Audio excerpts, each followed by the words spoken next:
How's it going, retro people? My name is Brad, this is Retro Style Spotlight, and this is your news, notes, history, and retro games to play for the week of August 9th, 2016. Last week's tutorial was all about how EmuMovies is integrated and works from within LaunchBox on a base level. You don't need a premium account from either LaunchBox or EmuMovies to utilize the service, but Premium supports us and lets us keep going, as well as providing you lots of benefits with always expanding and evolving services. So if you've been trepidatious about utilizing EmuMovies, give this tutorial a watch and see if this is something you can utilize.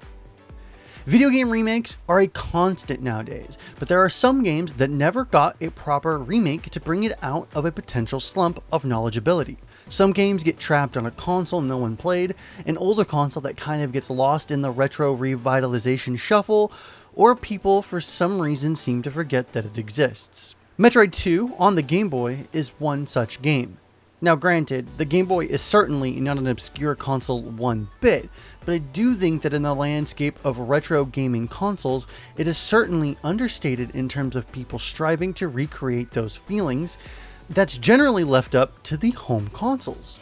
While the Super Game Boy 1 and 2 on SNES helps this and makes Game Boy games more accessible like console games, there are a few games that get forgotten here. Metroid 2, I feel, is one of these games that gets lost in the shuffle. That's where AM2R, or Another Metroid 2 Remake, steps in with a Metroid 2 remake. Zelda and Mario got games on the handheld, and they're certainly well thought of, but Zelda got a port to the Game Boy Color, which helped its case, and Mario is freaking Mario. He's already got a ton of games. Even the original Metroid was sort of remade for the Game Boy Advanced, and the original was even ported to the GBA as part of the NES series on that handheld. Its direct sequel, however, needs some love. A demo for this game has been around for a few years now, but it's finally in full release and in time for Metroid's 30th birthday. The link to the website is below, and the available trailer has been playing, and it's very impressive what they've managed to do. I could personally count this as the official unofficial replacement for playing Metroid 2 on the Game Boy. This could clearly win. So if you're into binging a series from start to finish, Metroid Zero Mission, AM2R, then Super Metroid might be the official lineup from now on for many gamers looking to play some Metroid.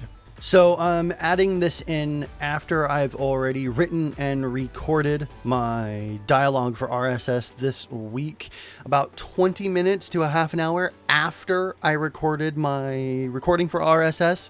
AM2R officially got a DMCA takedown from Nintendo. Now, unfortunately, this means that you cannot download the game from their website.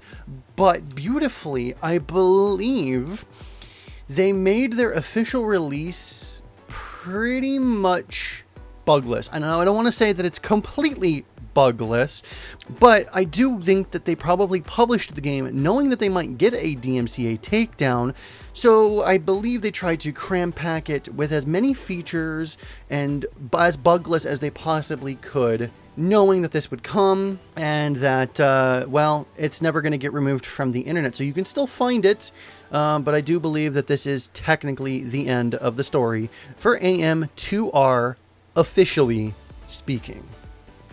In the wake of the Mini NES, there have been some awesome 3D printed Mini NES projects that have popped up, and this specific build also allows you to use mini cartridges. Daft Mike has created an awesome looking mini console that can still output superior visuals and have the entire library at your fingertips.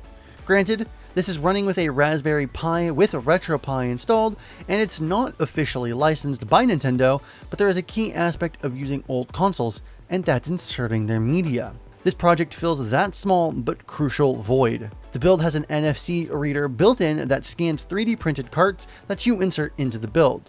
The mini carts don't contain any software, but rather just attempts to fill the void of inserting carts. I've even seen builds where the cart slot is actually where USB and Ethernet ports go, and the SD card slot is off to the right just a tad bit. The entire process was documented so that you too could create one of these beauties if you'd like. There's also a link in the description below to a website where you can find many 3D project builds where you can get the files for free, and if you have a 3D printer, print them yourself. I've covered long-lost games from the past. Some were shown to the public, ready to be released on a console, but then pulled from the world at the last second, or were never shown and quietly killed off. This time, video has surfaced showcasing games that were ported to the PC Engine or the TurboGrafx 16 in North America. Tengen staff member Jun Amanai, and I apologize if I'm mispronouncing your name, has been uploading footage of games like Marble Madness, Popless, and Peter Pack Rat. Ports back in the day were all the rage, and these looked to be rather awesome translations to a system that never seemed like it could get off the ground. The TurboGrafx 16 console is seriously underrated, however, and these could have helped bring established and liked games to a console that could have really used the boost in games. Marble Madness stands out to me as that was ported to everything, so it really is baffling to think back and realize that it was never released on the PC Engine. I have some weird fascination with Marble Madness-like games though, and I cannot wait to see what else June may reveal to us. Here's to hoping something magical may come out of this reveal and long-lost ports.